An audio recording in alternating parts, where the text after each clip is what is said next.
11-годишно дете избегало од дома бидејќи било жртва на семејно насилство. Престојувало кај другарчињата за да се сокрие од родителите. Ова е само еден случај на деца кои се психички или физички малтретирани.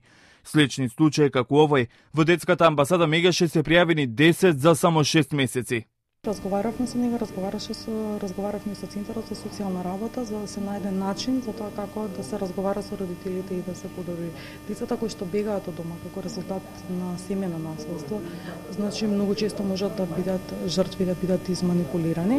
Меѓутоа ова е еден позитивен пример на соработка на нас како граѓанска организација со Центарот за социјална работа насока на згрижување и давање соодветен третман на детето, првенствено и од нас, меѓутоа првенствено од Центарот за социјална работа. Детето кое подлежи на насилство е агресивно кон преостанатите дечиња или пак е повлечено од средината, објаснуваат психолозите. Токму така наставниците може да препознаат дали во домот на едно дете има семејно насилство, вели Јана Зенговска од детската амбасада Мегеше.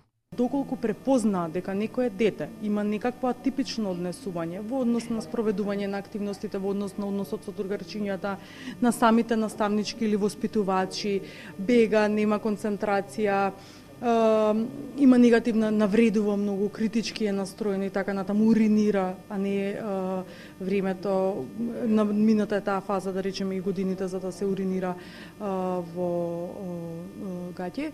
Во тој случај треба да, ако не се сигурни, да информираат стручната служба во училиштето или во градинката. Не значи дека детето кое што било жртва на насилство, дека автоматски треба да се одзема од родителите. За само 6 месеци на СОС телефонот се пријавени 50 деца потенцијални жртви на прекршување на правата. Од нив 10 случаи жртви на семејно насилство.